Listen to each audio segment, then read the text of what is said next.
안녕하세요. 성도 여러분 반갑습니다. 153 성경 일독 오늘은 62일째 되는 날입니다. 역대하 25장에서 30장까지 읽게 됩니다. 역대하 25장의 내용입니다. 좀 길지만 뺄 것이 없네요. 왕이 된 아마샤는 2절에 보면 여호와 보시기에 정직하게 행하기는 하였으나 온전한 마음으로 행하지 아니하였더라 라는 이상한 평가를 받게 됩니다. 여기에 두 가지 의미가 있는데요.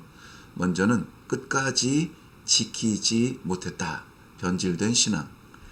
두 번째는 믿음의 형식은 있어서 보이기는 하지만 진실이 없어서 따를 수가 없다고 보는 것입니다.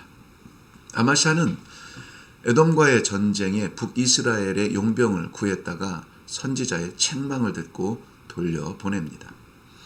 북이스라엘의 용병들은 전리품을 얻을 기회를 잃게 되었죠. 또 아마샤의 변심에 복수하듯이 철수하면서 유다의 마을들을 노략합니다. 아마샤는 에돔과의 전쟁에서 승리하고 돌아오면서 에돔에 풍요를 주었다고 믿는 신을 자기의 신으로 세우고 분향합니다. 아마샤는 북이스라엘의 요아스 왕에게 선전, 포고를 하는데 20절에 보면 이 강포한 마음을 하나님께로 말미암은 것이라고 했습니다. 아마샤는 그 전쟁에서 패하죠. 아버지 요아스와 아마샤의 공통점이 세 가지가 보이는데요. 먼저는 하나님의 신앙으로 시작했다가 우상을 따르는 거죠. 두 번째는 선지자의 외침을 듣지 않는 닫힌 마음이었습니다. 세 번째는 반란에 의해 암살되었다는 것입니다. 역대기는 이 두 왕의 안타까운 결말을 변질된 종교성으로 말하고 있습니다. 포로에서 돌아와 새로운 신앙 공동체의 정체성을 확립해야 하는 그들에게 변치 않는 말씀에 근거한 하나님을 향한 신앙 공동체의 길을 강조하고 있습니다. 변치 않는 것이 중요합니다. 역대하 26장입니다. 선왕 아마샤가 암살되고 아들 우시야가 16세에 왕이 됩니다.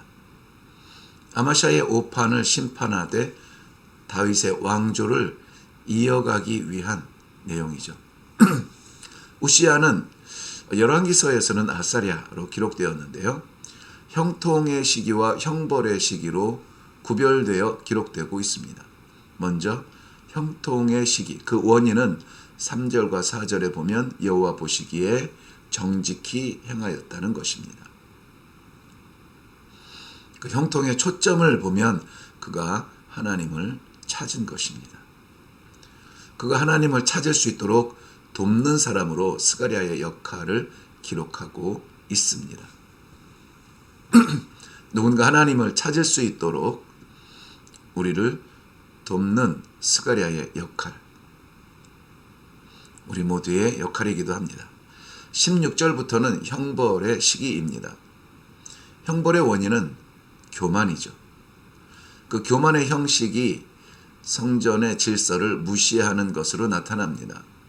이것을 하나님 여호와께 죄라고 기록하고 있습니다. 성소의 질서로 제사장의 역할이 있으나 선을 넘은 우시야 왕은 평생을 나병으로 성전에도 왕궁에도 서지 못하고 별궁에서 지내게 됩니다. 형통의 원인과 형벌의 원인을 우리에게 남겨주고 있습니다. 모두 다 형통의 길을 걷기를 바랍니다. 역대하 27장입니다. 별궁의 우시야의 섭정 아래 안타까운 세월을 보낸 요담이 왕위에 오릅니다. 요담의 성전에 대한 트라우마일까요? 2절에 보면 그는 여호와 보시기에 정직히 행하나 여호와의 성전에는 들어가지 않습니다. 선왕의 삶을 교훈으로 삼고 실수를 반복하지 않으려고 합니다. 요담은 묵묵히 자신의 사명을 해 나갑니다. 여호와의 전 윗문을 건축하고 성읍들과 망대를 건축하고 전쟁에 나아가서는 승리합니다. 6절에 보면 여호와 앞에서 바른 길을 걷는 요담의 길을 형통하게 하십니다. 바른 길, 형통의 길이죠.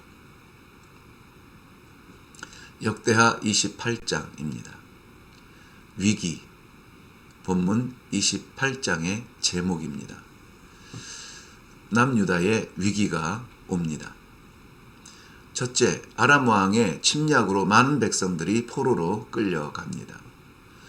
둘째, 북이스라엘의 손에 많이 살육당하고 하루에 12만 명이 죽었다고 합니다. 20만 명이 노예로 끌려갑니다. 그러나 선지자 오뎃이 하나님의 진노로 패한 유다의 백성들을 끌고 온 것을 책망하여 다시 돌려보내죠. 셋째, 에돔 사람들이 침략하여 백성들을 사로잡아 갑니다. 넷째, 블레셋 사람들은 침략하여 아예 눌러앉아 삽니다. 다섯째, 이때의 아하스 왕은 아수르 왕에게 도움을 청하네요. 여섯째, 도와주러 온 줄 알았던 아수르 왕은 오히려 공격하여 남은 것마저 다 내주어야 했습니다. 일곱째, 진짜 위기는 이 지경이 되자 자기를 친 적군의 신들에게 우리에게도 힘을 달라고 분향을 합니다. 어이가 없습니다. 예루살렘 구석마다 제단을 쌓았다고 합니다. 왜 이렇게 되었을까요? 25절에 보면 하나님의 진노라고 합니다. 그렇다면 이 하나님의 진노의 원인은 어디에 있을까요? 1절과 4절인데요. 총체적인 불신앙이었습니다. 불신앙은 하나님의 진노를 일으키고 이해할 수 없는 침략을 당하여 무너지는 것 같습니다. 역대하 29장입니다. 왕실의 묘지에도 묻히지 못하고 아하스 왕은 분리된 묘에 묻히게 되죠. 이것을 보면서 히스기야가 왕이 됩니다. 하나님을 떠난 왕의 최후를 보면서 나라를 회복시키기 원하는 마음이 있습니다. 그 첫 걸음이 성전을 회복시키는 것이었습니다. 5절부터 9절에 나오는 이 호소는 우리의 마음을 뜨겁게 합니다. 성결, 이것을 지키지 못한 백성들이 세상 앞에서 부끄러움을 당하는 것을 직시하게 하셨죠. 제사장들이 앞장서서 자신들의 성결과 성전의 성결을 위해 총동원됩니다. 히스기야 왕은 일찍이 일어나 성전에 올라가서 세움받은 리더십들과 함께 제사를 회복합니다. 그리고 피를 뿌려 성전의 거룩을 회복합니다. 그리고 제사를 마치며 경배를 드립니다. 이러한 회복에 감사하여 히스기야는 백성들에게 감사의 예물을 드리라고 합니다. 그런데 그때 드려진 예물이 너무나 많아서 제사장들이 감당하지 못하고 레위인들까지 돕게 됩니다. 풍성함에 잔치하듯 드려지는 기쁨이 넘치는 예배가 되었습니다. 예배는 드림입니다. 성결을 회복하고 회복된 성결로 하나님께 경배하고 넘치는 감사와 감격의 예물로 기쁨이 넘치는 예배. 이레교회가 꿈꾸는 예배죠. 역대하 30장입니다. 27절에 보면 하늘에 들리는 축복, 하늘에 이르는 기도. 이것이 성전의 아름다움 아닐까요? 또한 아름다운 성전이기도 하겠죠. 여전히 이스라엘은 북이스라엘과 남유다로 나뉘어져 있습니다. 그러나 이러한 구별과 분단은 하나님 안에서 허물어져 하나가 될 수 있습니다. 히스기야는 보발꾼을 전국에 보내어 여호와의 성전에 함께 모여서 잊었던 여호와의 절기를 회복하자고 합니다. 한 달을 연기해서라도 부족한 사람의 완전함을 채워주며 완전치 못함을 채워주며 드디어 온 이스라엘이 하나가 됩니다. 솔로몬 이후에 나라가 분열된 이후에 처음입니다. 히스기야는 하나님 여호와 앞에 형제 이스라엘이 하나됨을 보여드리고 있습니다. 중요한 목적, 그리고 하나님께 잊었던 절기 유월절을 올려드리고 있습니다. 잊었던 기쁨이 회복되는 순간입니다.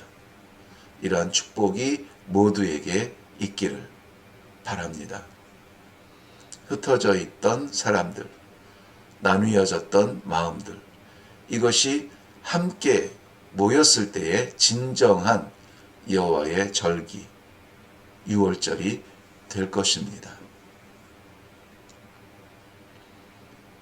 이레교회는 예배의 진정한 회복을 위하여 힘쓰고 있습니다.